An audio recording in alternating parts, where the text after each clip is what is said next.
Բարազազարգել հետևորդներ, մենք շարունակում ենք կարևորագույն թեմաների քննարկումները, այս պահին իմ հյուրն է ռազմական վերլուծաբան Վան Համբարձումյանը, շնորհակալ եմ պարոն Համբարձումյան միանալու համար։ Մեր վերջին հարցազրույցը դեռ բավական լայն քննարկումների դաշտ բացեց, նաև շատերին հետաքրքրում այդ Յաշվայի հետ կապված միջադեպը, եւ ասում եմ որտեղից իրեն այդ տեղեկատվությունը, որ հենց 340 Յաշվա եղել եւ որ հենց կարող էին խփել ու չեն խփել։ Խնդրեմ։ Շնորհակալ եմ կրկին հրավիրելու համար, տեսեք, միշտ ես քանի տարի ելույթ եմ ունենում հանրային, միշտ ասում եմ, ինչի մեջ 100%-ով վստահ եմ եւ երբեք չեմ ասում մի բան, եթե ունեմ մի աղբյուր այդ ինֆորմացիան, այսինքն եթե ես մի բան հայտարարում եմ, տվյալ պարագայում ես երկու տարբեր աղբյուրներից ունեմ, ընդ որում մեկը այն մարդն է պատմել, որն ես վստահ եմ, որը անցած ճանապարհանի, որը հայտնի մարդ է, մարդը մասնակցել է մարտական գործողություններին, որը կվադրակոպտերով հայտնաբերում է խումբը տեսանյութի մեջ հաշվում են, քանի հատ հատուկ ջոկատային կա, կարող ավելի շատ էին, բայց 340-ը այդ այն թիվն է, որը կարելի է հաշվել տեսանյութի մեջ, ով որ բան սովորական որում կա բանը Phantom 4 Pro-ով են հայտնաբերել, սովորական կվադրակոպտերը, որը Հայաստանում հարսանիք են նկարում, չէ՞։ Հայտնաբերում ենք այդ ձայնագրությունը, հիմա այդ ձայնագրությունը ինչի պատկանում են մարդուն, ով որ դա հիմա դե ռազմական քաղաքնիկա պարունակում, թե նա ճիշտ կհամարի կա հրապարակի թե չէ, դա արդեն իմ բանի չի, բայց կա փաստ, որ հաշվում են այն տեսագրության մեջ 340 հատ ընդ որում հանդերձանքով բանով տեղը որտեղ են հավաքվել հանդերձանք երբ որ ես տեսա դա 100% իշխման էր դա 1,000,000% իրանց սնայրժենյան իրանց հանդերձանքը իրանց շլեմները բացարձակապես տարբերվում են սովորական այդ միանշանակ սովորական մոտոհրաձգային զինծառայողներից դա միանշանակ է եւ ընդ որում տարբեր փաստեր կան որ սա լոգիստիկան էլ է բան անալիտիկա ռազմետկան էլ է խոսում են մասին որ հենց զրույցությունը որտեղ այդտեղ նախ հատուկ ջոկատայիններն են եղել սա միանշանակ այդքան մեծ քանակությամբ հատուկ ջոկատային այդտեղ կարելի էր մենակ 0.2 յաշման կամ 0.3 յաշման բայց այդտեղ 0.2 յաշման էր կա ասենք յաշմայից ավելի մահաբեր 30 հատուկ նշանակություն ստորաբաժանում բայց նրանք այդքան շատ չեն կուտակվում նրանք փոքր խմբերով են գործում ու չնան չի հայտնաբերի բայց այդտեղ կար կուտակում ասում տեսանյութի մեջ բարձր մեր որ դա 0.2 յաշման է իրանց հանդերձանքը բացարձակ է տարբերվում Ձեզ համար նաև հասկանալ է թե ինչու որպես թեմայի ամփոփում է ինչու չեն հարվածել երբ որ հնարավորություն է եղել հարվածել դուք նաև ձեր նախորդ խոսքում ասացիք որ եթե կասետային զենք կիրառվել ասենք Իսկանդերի կասետային մարտակարգը կիրառվեր ապա դա կնեյտրալիզացվեր ապա Շուշի անկումը գուցե հնարավոր չներ կամ վատագույն դեպքում կհետաձգվեր Դա մեզ շատ կարևոր մենք գալիս ենք մի բանի Հայաստանում հիմա պետական գաղտնիք չեն բացում արդեն կարելի է սրա մասին խոսել տվյալ օպերացիա մարտավարական արդյունային համակարգը ունի կասետային մարտագաղթի որը 54 մարտական տար որոնք լազերային պայթուցիչ ունեն օդում են պայթում այդ մարտական տարը 54 երբ որ մարտական տարը ցել ասեմ որ հասկանալի ինչի մի հատ հարվածով կարելի է բոլորին խոսել որովհետև մարտական տարը բեկորային մարտական տարը որը օդում է պայթում որը օդում է պայթում ավելի մահաբեր է, որովհետև օդում պայթած боеприпасն ավելի մահաբեր է մեկ, նրա բեկորները равномерно распределяются 360 աստիճան, օրինակ սովորական մարտագաղթիկ, որը դուգաобразным углом ծիածանանման անգնում, նրա էֆեկտիվությունը ավելի քիչ է, որովհետև պայթյունի կեսը վերև է թռնում, ասենք բեկորների կեսը հողի մեջ համատնում, կողքին է հիմնական։ Սրանք 90 աստիճան Իսկանդեր այդ տված օպերացիա մարտական համակարգի բեկորային տարերը 90 աստիճանի տակ են իջնում, ընկնում եւ օդում են պայթում, ամեն մեկը ունեն պատկերացրեք սենց ավելի մեծ մի երկու ֆուտբոլի դաշտ ծածկվում է հանգիստ իսկ այդ տեղը որ երբ որ ես այդ տեսել եմ բաց էր այնտեղ Ոսկե փաստենք նաև որ տեսանյութը կա դուք տեսել եք տեսանյութը կա բայց տեսանյութն ա եղել էլի եկեք շատ ծանրանանք այս թեմայով բայց անցնենք Շուշի անկման Շուշի անկումը բավական առեղծվածային է որովհետև տարբեր գնահատականներ կան, որ պաշտպանությունը չի կազմակերպվել, երկրորդ նախագահն էլ իր ասուլիսի ընթացքում խոսեց, որ բնագծեր չեն փորվել, ընդհանրապես ինչ է տեղի ունեցել Շուշի հետ, որովհետև ես որ հիշում եմ նաև այդ վերջին օրին ես Արցախում լինելու ընթացքում հիշում որ խոսակցություններ կար, որ Շուշիի ներսում ընդհանրապես փոքր խումբ կա եւ այնպես չի իրենք ամբողջ քաղաքը վերահսկում են։ Ինչպես ստացվեց անկումը քաղաքի։ Դասը կարևոր մի բան, այստեղ մութ կետեր իրականում սպանություն շատ են։ Նախ առաջինը միջև Շուշի հասնելը հայկական կողմը Հիմա արդեն պետական գաղտնիք չի, որտեղ անցել են տարածին ադրբեջանցիները հիմա իմաստ չունի, դնել ասել չեն կան պաշտպանական գծեր, էշելոններ, հայկական կողմ ամեն նահանջելուց պետք է ամեն պաշտպանական գծում դիմադրություն ցույց տար, որպեսզի ադրբեջանցիները զինված ուժերի առաջխաղացումը դանդաղեցվեր։ Ամեն գիծը հաղթարոտ ավելի շատ կորուստներ են կրում, ավելի շատ ժամանակ է գնում եւ այլն։ Շուշին բավական արագ են մոտեցել, որ այեք Վլադիմիր Չարությունյանը ասաց 5 կիլոմետր բան է, ես նստում մտածում, ասում եմ ոնց է առելի բանը պաշտպանական գծեր կային, որ շաբաթներով կարելի էր պաշտպանությունը պահել։ Եթե ամեն բայց նատեղ կան 5-20 ուղղություն չեմ նշում, որ չասեն ես հրամանատարի վրա ուզում անում չեմ տալիս, ուղղություն չեմ տալիս, որ չանձնավոր են, էլի։ Ուղղություն կա 20 կիլոմետր նահանջել հայկական զինված ուժերը։ Նահանջելուց էլ ճիշտ չի նահանջել։ Հիմա միջի ես ֆունդամենտալ եմ ձեր հարցին պատասխանում խորքային, որ ամբողջ պատկերը པարզ լինի, էլի։ Դրա համար մի քիչ խորքից եմ գալի։ Ամեն նահանջելուց հայկական կողմն ուներ ՊԿՄ-1 VTR-ը, переносной комплект минирования։ Պարոն ցենց ցիլինդրանից ներկայացնում, որը կրակելով ոտ պայթում է մեջից տարբեր տիպի ականներ են։ Տարբեր մոդիֆիկացիաներ կա, մեկը հակահետևակային ականներ է, մեկը հակատանկային ականներ է, որոնք տարբեր տիպի։ Արագ նահանջելուց արագ կրակում, որովհետև հատկապես այն բարական երբ որ ադրբեջանցիական զինված ուժերն գեր ժամանակակից հետախուզարարված են անթաչող սարքեր, ամենաժամանակակիցը, տարիներով կամ թվարկի միջերում, չէ։ Հայկական կողմին ժամանակ չուներ ականապատ էր նահանջելու, չէ։ Այդ կոմպլեկտը արագ դնում ես, հատուկ պատրոնամաշին կա, PM4, պատրոնամաշին կա, 4 PM4, կնոպկան սախվում կասետան թռնում է, պայթում է, մեջից ականներ ցրվում են։ Հայկական կողմը ունեցել է այդպիսի զինակ։ Ունեցել է, հայկական ինժեներական զորքեր ունեցել են, դու շատ էլ հատվել է ադրբեջանցիական կողմ։ Երկու կողմ թե ադրբեջանցիական զինված ուժերից, հայաստանցիական զինված ուժեր, սովետական կային կասետաներ, ամենատարբեր հիմա անուններ չեմ տալի ականներ, որ եթե ամենատարբեր տիպի հակահետևակային ականները կային եւ հակատանկային ականները։ Իմաստն է, որ ադրբեջանցիական զինված ուժերից կային հակներին էս ականապատ դաշտին, չէ։ Նախ կորուստներ են կրելու։ Երկրորդը միջև ինժեներական հետախուզություն անցկացնելիս սկսեին ականազերծել գնալու ժամանակ։ Սա հայկական կողմի տալու է շունչ քաշել։ Բռնցքամարտում, ասենց կա ասենց մի օրենք։ Մարզաձև բռնցքամարտով զբաղվում մարդիկ գիտեն, որ կա կլինչ հասկացողություն, որ շունչը կտրվում է, մրցակիցներից մեկի փաթաթվում հակառակորդին, ձեռքերը պահում, ինքա որ 2 վայրկյան ինքը շունչ քաշի, շունչը վերականգնի։ Հիմա հայկական կողմի համար օբրազնակավարը կլինչ էր։ Հայկական կողմը միջև ադրբեջանական կողմը առաջ գալը սենք ականազերծեին, չէ՞, պատկերացրեք, խոսքում ինժեներական հետախուզություն կատարելու համ հայտնաբերելու ականապատ դաշտերը, տեղորոշելու ականները, հետո ականազերծում իրականացնելու։ Հա, իրանք էլ ունեն զերբեդվա տրապա, զմի կարանիչ կամ չուշկա, որ կրակում ես հետևից բանը շլանգի նման պայթուցիկը մեջից ռեակտիվ արկը թռնում է մեջի շլանգի պայթուցիկը դուրս մի քանի մետր ձգվող շլանգա, որ մեջ պայթուցիկը գնում անգնում ականապատաշտեր, մի անգամ նրանք էլ կարային ականազերծել։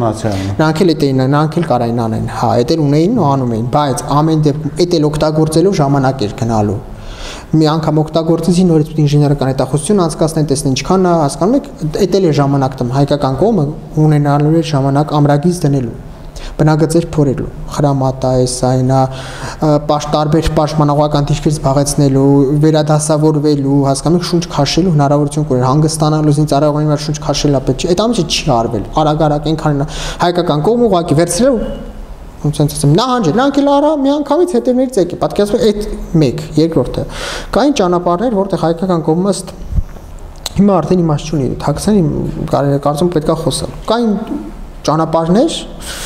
եթե ով Լեռնային Ղարաբաղում ելը գիտի, որ ճանապարհը կա, որտեղ ծանր զինատանկային տեխնիկա ասկի չէի կարա գնա, մարդիկ հազիվ են գնում։ Կամ եթե ճանապարհը, ուրեմն այնքան հարահետ է, որ մի մեքենան մարդատար հազիվ է գնում, պատկերացնում եք, չէ։ Կային հատես նմանատիպ ճանապարհներ, որտեղ եթե համապատասխան ֆուգասներ, ինքնաշեն պայթուցիկի տեղադրելուց պայթացնելուց հետո հողի մեջ բավական մեջ ապրազույցը վառոնք, այսինքն մեծ փոս է առաջանում։ Առաջխաղացումը կասեցվում է։ Տվյալ ճանապարհներում ոչ կարան բերեն ինժեներական, ոչ կարան բերեն տանկովի մոստով կլաչի կամուշ դնել որով անցնել, ոչ կարան բերեն հատուկ էքսկավատորներ հողը լցնեն, հասկանում եք, ժամանակ ա գնում, նեղ արահետ է, պատկերացնում եք, մաջախետները խորհրդային միության զինված ուժերի դեմ այս տակտիկան կիրառում են, առաջին մեքենան են խփում, վերջինը ամբողջ կալոնան կանգնել կատաստրոֆիկ վիճակ էր։ Ստեղ չեն կարում կալոնան կանգնացնել, լավ, ընդհանրապես ասում եմ, մի հատ հողի մեջ պայթուն ավելի ուժեղ է լինում, քան նույն պայթուցիկը հողի մեջ, հողի տակ 100 անգամ ավելի մի առնվազն 2.5 անգամ 3 անգամ ավելի հզոր է, քան հողի վրա պայթի, չէ։ Այդ ինքնաշեն պայթուցիկը, եթե օրինակ 20 կիլո դնես հողի տակ, չէ, պայթացնես։ Մի հատ այնպես փոս առաջանում օրինակ 5-6 մետր խորությամբ, կախված ինչ խորության վրա է պայթուցիկը դնում։ Մի 10 մետր էլ շարավղով։ Որ մորտովարապես եմ ասում, դա կախված է հողի պնդությունից, ձմեռը սառածը, սառաճի եւ այլ քարքարոտա թե ամեն դեպքում լուրջ խնդիր։ Միջև էս հաղթահարին, եթե դու ստեղ մի հատ դիպուկահար ես դնում, որ վերևից կրակաբացում, թեկուզ մի հատ կրակաբացում հայկական հայ դիպուկահար թողում գնում, չէ՞։ Նրանց մոտ արդեն խնդրեմ առաջանում։ Պետք է հասկանան իրականում կա, չկա այդ դիպուկը։ Պետք է հասկանան այսով կրակեց, որտեղից հատուկ ավելի լուրջ բանը օթային հետախուզման միջոցները պետք է առաջ դրեն արդեն առաջ խաղացումը կասեցում է։ Դու ստան, իսկ հիմա մի հատ կարևոր դրվագի ենք մենք հիմա գալի։ Միջև Բունշուշին անցնել է։ Եթե հայկական կողմը եղանակներ, եթե հիշում եք, սկսում են վատանալ օր-օրի։ Ով որ Լեռնային Ղարաբաղում եղել է, նա գիտի, որ մառախուղ էր, անձրև։ Բացի մառախուղից, անձրև որ գալիս է թե չէ, օրինակ սովորական, ես իմ փորձից ասեմ Իջևանի սարերում, սովորական Իջևանի սարերում, չէ։ Մի հատ անձրև է գալի, այդ արդեն մարդու համար տեղաշարժել դժվար է, բա։ Հələ պատկերացնենք մի քանի կիլոգրամ ամբողջ ռազմական հանդերձանքը վրա, դա արդեն լուրջ խնդրեմ է։ Պլյուս ես այդ օրերին շատ ուժեղ հետևում եմ Ադրբեջանցի պաշտպանության նախարարության մամլոկը բանը կայքի YouTube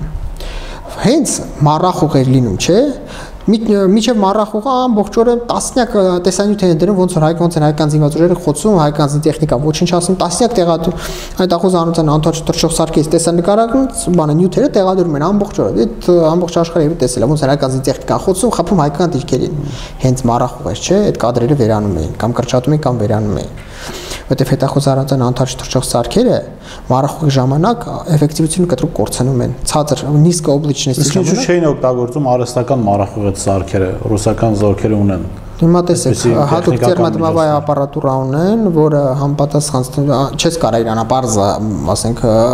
ողջ բնագծով օգտագործես, բայց քո ստրատեգիական պաշտպանության օբյեկտում զորերում կարաս հատկապես եթե ճիշտ հաշվարկես քամու արագություն ուժգնություն եւ այլն, հատուկ տերմատմավայ ապարատուրա կա, որը այնց բանա ծուխա դուրս թողում վերև հատկապես եթե սարի վրայից էս թողում է այդ պատկերացնում եք էֆեկտը ինքը ցրվում է որը տերմոդմավայ ապարատուրան չի թույլ տալիս նույնիսկ ջերմատեսի սարքերով նայես потому что аэрозольная дымовая завеса հատուկ ոչ թե սովորական ծխածայցկույթից անթաչ թռչող սարքերը ջերմատեսի տեխնոլոգիոնա կամերով տեսնում են բայց եթե аэрозольная дымовая завеса արդեն վերևից էդել չեն տեսնում հատուկ մեքենաներ կային նույնիսկ հաստատ զինված ուժերում քողարկության համար ինքը դա օգտագործվել է պատերազմի ընթացքում ես չեմ լսել որ օգտագործվի ես ոչ ես այդ մենակ է չէ օգտա ես շատ բան կպատմեմ կունգա սենց բոլորս երևի տեսել ենք այն մոտորապես նման ասենք կվասը երևի տեսել եք չէ դրսով որ ծախում են հատ բոչկա է չէ սենց որ քարշակով տանում են չէ ասենք բեռնատար մեքենով նմանատիպ մի հատ սենց կունգա կամ նմանատիպ մի հատ լաֆետի վրա դրած բան է որը մի ծուխա դուրս թողում տերմոդմավայ ապարատը որը ասում եմ շատ մեծ մասշտաբով եթե ճիշտ հաշվարկես քամու արագություն եւ այլն քո պաշտպանող շրջանը քո ասենք զորամասն է օրինակ որտեղ քո կարևոր օբյեկտներն են չէ ինքը վերևից թույլ է տալիս կտրուկ տեսանելիությունը հետեւաբար էֆեկտիվությունն է հետախուզարանության անթաչ իսկ Ադրբեջանի սանձիվացորի թիվ 1 կարևոր առավելությունը հետախուզարանության անթաչ թռչող սարքերը են ասում օթը չես կարող փակես կարաս քողարկես կարաս կոմպենսացնես ալտերնատիվ տարբերակներ մտածես բացի դրանից Հայաստանի զինված ուժերում կար ես ինչի եմ իստուլ տալի ինձ ասեմ որովհետեւ այդ զորամասերը վերջի մեկ չի անցած անգամ պատմեցի որ չեն պայթացել ամբողջը մնացել իրաց չէ Հիմա հայկական զորամասերը մեծ քանակությամբ մնացել մասկերովիչնի կոմպլեքս Նագիտկա։ Ինչ է իրանց ներկայացնում։ Ձերքաբել Ռուսաստանի Դաշնությունից օրինակ Ադրբեջանությունում էլ կար։ Բայց հիմա խոսենք Հայաստանի զինված ուժերի մասին։ Մասկերովիչնի կոմպլեքս Նագիտկա հատուկ ինչ ասեմ հատուկ Չեխոլ ավանիկ օբրազնագավեր իսկ չեխոլ չի, բայց հատուկ չեխոլ է, որը զրատանկային տեխնիկա, օրինակ հիմնական մարտական տանկը հագցնում ես, նրա ռադիոլոկացիոն տեսանելիություն եւ ջերմային տեսանելիություն, տեխնոլոգիոնա ինֆրակարևիր տեսանելիությունը կտրուկ իջնում է։ Հա, որոշ ժամանակ երկար շարժիչ աշխատած պայծման էլի կավելանա, բայց կտրուկ մի քանի իրականից առանց սովորական հիմնական մարտական տանկից մի քանի անգամ ավելի քիչ է իր զամիետնեսը։ Հետևաբար նույն անթաչ թռչող սարքը չի կարող ավելի մեծ հեռավորությունից իրան հայտնաբերի, որովհետև тепловизионная инфракрасная заметность понижается։ Հասկանում եք, երբ որ դա հագցնում ես տեխնիկայի վրա, իր տաքությունը քողարկում է։ Նաև ռադիոլոկացիա հասկացան, որ եղած միջոցները ամբողջապես չեն կարելի է դրանք հագցնել Հայաստանի զինտեխնիկայի վրա, Եվ անհամբար թռչող սարքերի էֆեկտիվությունը բավական զգալիորեն քիչն էր 10-20%-ով էր իջներ դա մեծ բան էր եթե այդ ամեն ինչն արվեր կարելի էր ժամանակաշայել եղանակները վատանա եղանակները եթե վատանար իսկ եղանակները վատան շաբաթների հարց է լիշեք բայց նոյեմբերի 8-ից հետո ինչքան ժամանակ է անցավ որ եղանակները լրիվ հիշում եք չէ արդեն սկսեց ձյուն անձրև եղանակները ընդունել որ եթե Դե հիշում եք ես չէ Ադրբեջանի նախարար Ադրբեջանի հանրության նախագահը ես մի բան ասեց մենք պատերազմ հարց տվեցին լրագրող ասեց որ հաղթում էինք արդեն հայկական զինված ուժերն անմարտունակ էին ինչի միջև վերջ ամբողջ Ղարաբաղը չվերցրին չէ այսպեսին բան ասեց մենք ճիշտ ժամանակին ենք կանգնացել որտեվ պատերազմը շարունակել ավելի մեծ խնդիրներ կունենայինք ավելի շատ զոհեր եւ այլ այդ ամենը գալիս է եղանակային ամառ լիներ հա էլի արդեն հայկական կողմը մարտունակությունը կորցրել էր ամառ լիներ ես ցենց չի ահազանգի որտեվ բայց ամառ չէր ծմեր էր գալի ճանապարհները դառնում են անանցանելի տանկային զորաշարժի մասին թարապես խոսք չկա տեղեր կան երբ որ զրատանկային տեխնիկա ոչ զրապատ փոխադրիչներն աշխատում ոչ հետևակի մարտական մեքենաներ որ հիմնական մարտական տանկեր աշխատում են օրինակ խամեր տիպի օրինակ իրանց մոտ մարադիորն օրինակ մարադիոր մատադոր տիպի բանը կամ իսրայելական Pleasant Sandcat ամենագնացները խամերի իսրայելական եւ եկեք խոսենք Շուշի մասին ավելի կոնկրետ ինչպես եղավ ինչպես իրենք հասան Շուշի Հիմա տեսեք, իրականում եղել է sense փորձել են առաջի մի քանի ուղություններ խփեն, բայց չի ստացվում։ Նրանք փորձել են քարին տակ, որ դաշալտի քարտեզի վրա պատկերված հիմա Google բանում եթե նայեք, քարին տակում փորձել են այդ կողմից գրոհեն, չի ստացվել։ Պաշտպանություն ուժեղ ա եղել։ Շրջանցել են, ինչքանով որ ես գիտեմ, ստիպված են եղել շրջանցել Ստեփանակերտնովը նույնիսկ շրջանցել են հարվածել թիկունքից բարձրացել են այն օգտագործելով շատ տեղեր ալպինիստ հատուցները Ժենիա իսկ 0.2 երշման շատ ուժեղ բանա գորնա ալպինիստի պատգատովկա պատրաստություն որոշ տեղեր 90 աստիճան վերտիկալ բարձացել են մի քանի օր շայրը որ Շուշին տեսել է չէ պատկերացրեք բաժակն է ասենք սարա վրան Շուշին 90 բայց սրանք եղել են փոքր խմբեր հատուկ ճոկատայիններ եղել են ամեն դեպքում հա ներթափանցել են թաքուն մտել են այդ բոլոր Շուշի ցնոցող ճանապարհներ վերցրել են իրենց քրակային վերահսկողության տակ այսինքն զասադաներ են կա հենց հայկական կողմ պատկրիպլենիա երողարկում մարդկային ռեսուրս եւ զենք զինամթերք սպառազինություն կամ չգիտեմ պարեն եւ այլն դեղորայք չէ այդ բոլոր կալոնաների զասադաներին կազմակերպում ամբողջ կալոնան ոչնչացնում Շուշին կտրում էին, այդքանը կարում էին անեն, բայց այս ուժերը ամեն դեպքում որ Շուշի քաղաքը հա փոքր քաղաք, բայց որ վերցնես ամբողջությամբ զաչիստկա իրականացնես, այդ մի քիչ ասենք բանավանդ որ 0.2 իշմատոկ նշանակության ճոկատայինները չէին կարում շատ մեծ ներժենիայով բարձրանան, որովհետև պատկերացեք սարը մեծ ծառայությամբ չես կարա բարձրանաս։ Այսինքն այն ամբողջ ուրիշ դիրքերում Կեր ժամանակակից իրենց հակատանկային կառույցներն համակարգերին օգտագործում ավտոմատ հաստոցավոր նռնական այդերից, բայց այդտեղ շատ բան չէին կարող տանել։ Այդտեղ իրանց զինված զենք զինամթերքը շատ բանով զիջում էր։ Սահմանափակ են։ Սահման իրենց քրակային հզորություն սահմանափակ էր։ Բայց ինչպես ստացվեց որ Շուշին ընկավ։ Գիտեք, ինձ չէր աչքնասած շատ հարցեր առաջանում։ Ես էլ շատ հարցերի պատասխան չեմ կարող հասկանալ ոնց եղավ, որովհետև ասում եմ հա թող լիներ 1000 հատուկ ճոկատային, բայց քաղաքային մարտերը ռազմագիտության մեջ ամենածանրերից մեկն է քաղաքային մարտ վարելը։ Եթե տեսնի Շուշի մավերածություններ, քաղաքային մարտի հետքեր, բաներ, բան, ասի հա դե մարտի են բռնվել, բայց չի եղել այդ ամեն ինչը։ Եթե այնտեղ մարտի բռնվեին, լուրջ ժամանակատար մարտական գործողություն հայկական կողմը մեծ կուտակում ուներ այնտեղ։ Հայկական կողմը այդտեղ ուներ զրահ։ Ես իմ հիշողությունը ասեմ, նոյեմբերի 7-ին, երբ որ Արայիկ Հարությունյանը տվեց Տարհանում, ամբողջ Ստեփանակերտ քիշում եք քաղաքացիական բնակչությանը, նաև այնտեղ մենք ականատեսներ կան, նաև մեր ջոկատից ականատես տղաներ, ովքեր տեսել էին, թե ինչպես են Շուշիից հարյուրավոր տղաներ զինված տանկերով, տեխնիկայով ամբողջը իջնում է եւ այնտեղ մարդիկ ասում որ կա հրաման նահանջի։ Այսինքն եթե ձեր ասածը լիներ քաղաքային մարտի բռնվեն, ապա այդ հարյուրավոր մարտիկները առնվազն մի քանի ամիս կարող էին պահել Շուշին։ Ու երբ որ ես հիմա վերադառնանք միջև էլի քաղաք գալը, հա, ըստ էության պաշտպանություն որևէ ձևով չի կազմակերպվել։ Այսինքն կարելի է նաև ձևակերպել, որ եղել է փախուստ նահանջի անվան տակ, որտեղ այդ 20 կիլոմետր նահանջը, օրինակ ձեր բերած օրինակը անտրամաբանական է։ ինչու պետք է հնարավորություն տալ, որ թշնամին շատ արագ եւ հեշտ առանց որևէ խոչընդոտի 20 կիլոմետր կարողանա առաջ գալ։ Շուշի միջև Շուշի հասնելը որևէ հատվածում պաշտպանություն չի կազմակերպվել, թե այնուամենայնիվ տեղեր եղել են, որ տեղեր են, թե դիմադրություն եղել է։ Բայց օրինակ հիմա վեր եմ չէ լուծում, ադրբեջանական կողմի համար դա ատլիկայში մանևր էր։ Ստիպում մի կողմից խփում էին։ Ստիպում են հայկական կողմին իր պաշտպանությունը կենտրոնացնել այդ ուղղության վրա։ Բայց լրիվ ուրիշ կողմից ներթափանցում էին ու սկսում մարդ վարել, խոճապի տրամադրություն ստեղծել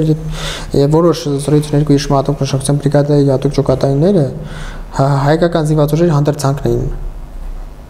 հակնվածանց, որում հայկական կողմի իրան շատ ստորաբաժանվել զինծառայողների կոչումով բանով գիտեին, որպես հայկական զինծառայողել կարային ներկայանային, այսինքն ինչ որ խոճապ էր սկսվում, խոճապ էին սկսվում, հայկական կողմը կար այդ խոճապը։ Բայց նույնիսկ այդ ամեն ինչով շատ հարցերի պատասխաններ չեն տրվում, որտեղ նորից եմ ասում, եթե այնտեղ մարտի բռնվեին, իրավիճակ հա չեմ կարող ասեմ հայկական կողմը կհաղթեր, չէ, բալանսը խախտված էր։ Հայկական կողմը մտել էր պատերազմի մեջ զգալիորեն խախտված բալանսի պարագայում, բայց դժվարություններ պարտություններ կար, տեսեք, կա պարտություն էլ կա։ Սա մի բան է, երբ որ հակառակորդը շնչայց լինելով, հա, մի կերպ քո այդ այլի հաղթեց, էլի ահագին բան վերցել, չէ, բայց շնչակտուր քո այդ իրան էլա ձեր տալի։ Մի բան է, երբ որ դու կապիտուլյացիայի ես ենթարկվում։ Սա կարևոր բան է, եթե ես կրկնում եմ, եթե ադրբեջանական կողմը ամեն պաշտպանական գծի վրա ստանար դիմադրություն կորուստներ կրեր, ադրբեջանական կողմի համար ինքն էր խնդրելու հրատապը։ Եթե չխնդրել էր, ասենց ասեմ, այսօր համենայն դեպս մենք չենք տեսնի Գորիսկապան ճանապարհ, այսօր մենք չենք տեսնի Զանգեզուրի բան, հայտ ներկայացնեն, որ Զանգեզուրը մերն է, չէ՞, Քելպաջարից արդեն ադրբեջանցի նախագահ բանին անունն է դնում, ինչ է, Սևան անվանա փոխում էր, չգիտեմ ինչ անուններ տալ։ Այսօր Գորիսկապանը իր վազլի չէր դառնա։ Այդքան ախորժակը չէր բացվի։ Անդրոն նորից որպես դեպքերի ժամանակ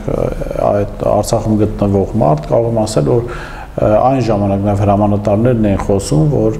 Շուշիում ընդամենը 1-2 պիկապով ներթափանցած հատուկ ջոկատայիններ կան։ Պիկապով չէ։ Եվ իրանք ասում են, որ դժվարությունը այն է, որ այդ մարդկանց գտնել։ Այնպես չի, որ մեծ դիմադրություն կա ադրբեջանցիների կողմից, ուղղակի դժվար է գտնել իրանց քաղաքում։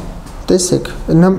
կոնկրետ այնտեղ մենակ Ешման չէ, այնտեղ առաջին իրականում մտել էր Յարասան, բայց Յարասան спецназ СВР, спецназ служба внешней разведки Ադրբեջանской Республики։ Իրանց արտաքին հետախուզության հատուկ նշան ստորաբաժանումն էր մտել,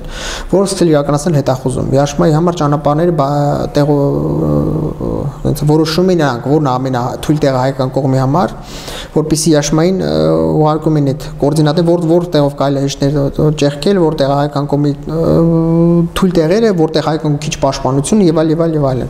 Յարասային զբաղվում են հետախուզությամբ, հայկական կողմը որտեղ ինչ տեխնիկա ունի, որտեղ ինչ զորաշարժ եւ այլն։ Հետաքրքիր դուք հետաքրքիր փաստ նշեցիք, որ SVR հատուկ նշանակության այդ խումբը, որ արտաքին հետախուզության իրենց հատուկ ստորաբաժանումն է,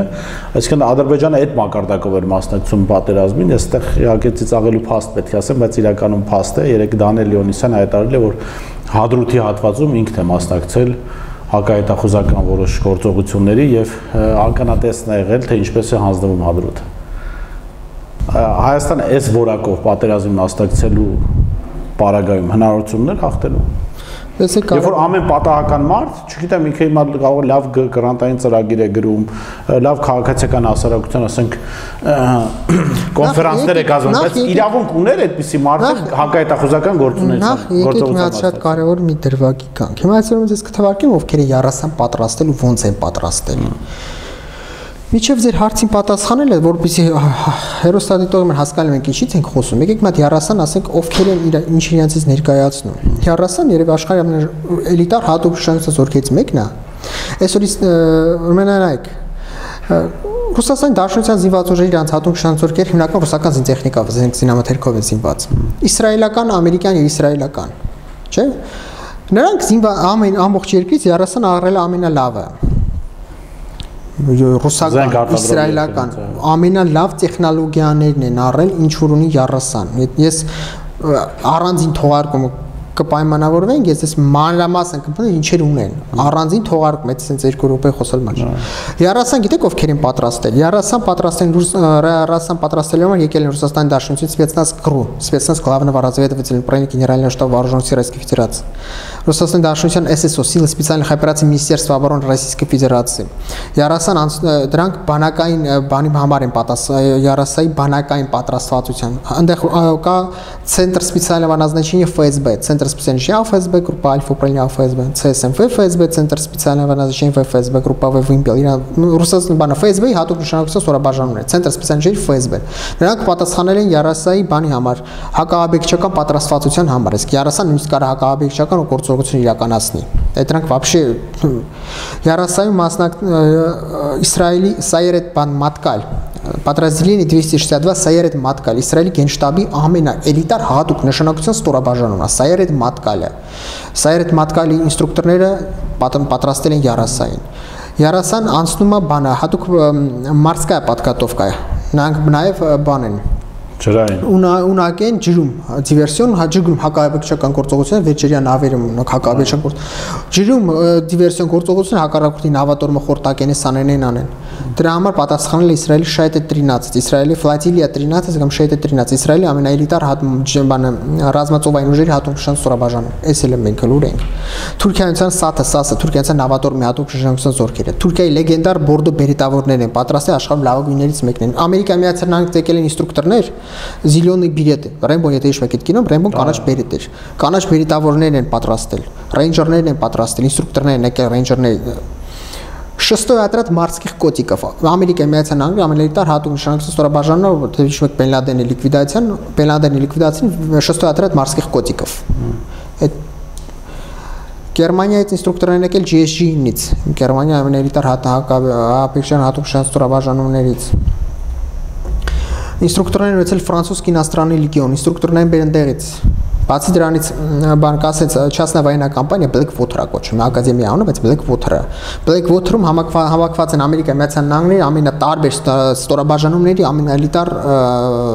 մարտիկները։ Blackwater-ը պատրաստել է Յարասային, փող են տվել, Ամերիկայի պետությունը վճարել է, Ադրբեջանցին էսվեր։ Մոտավոր պատկերացում իմացանք ովքեր են իրենք։ Այդ էլ բայց հիմա մեր իրենց հակադրված ուժերը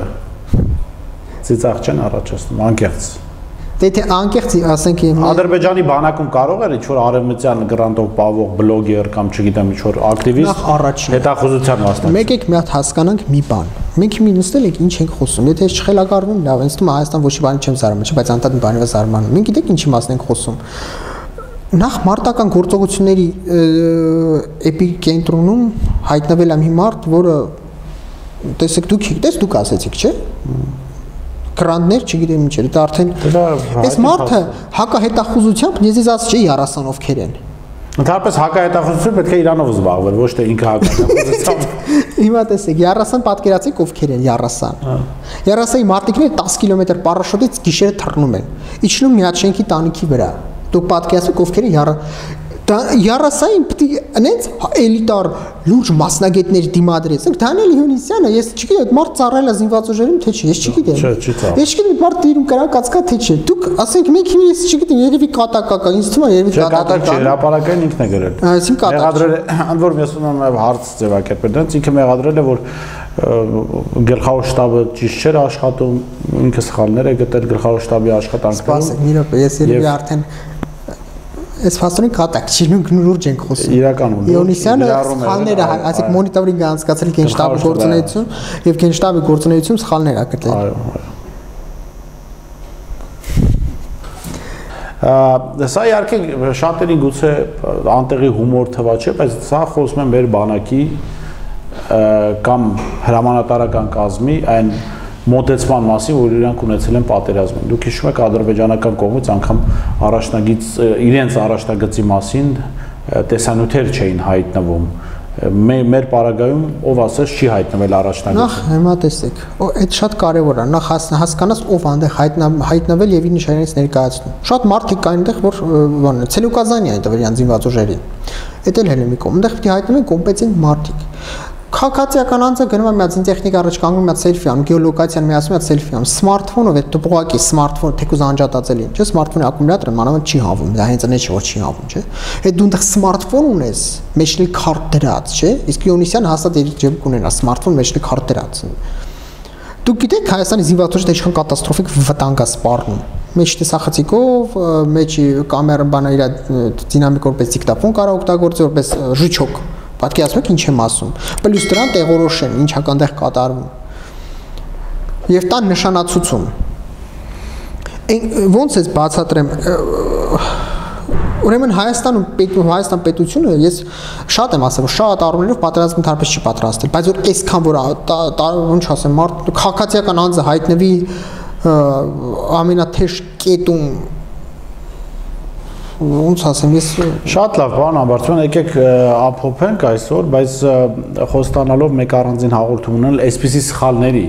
ովքեր են հայտնվել առաջնագծում, ինչ տեղեկություններ են հայտնվում առաջնագծից եւ ընդհանրապես ոնց էր կազմակերպվում պաշտպանությունը, այս բան Շուշիի մասով հասկացանք, որ եղել է ըստ էության փախուստ նահանջի անվան տակ, որը մեծ մասամբ որը բերել է նրան, որ ադրբեջանական ուժերը կարողացան շատ ավելի շուտ հայտնվել Շուշիի տարածքում եւ երկրորդը քաղաքային մարտեր չեն եղել եւ քաղաքի ներսում լուրջ դիմադրություն չի եղել, այլ եղել է նահանջ նորից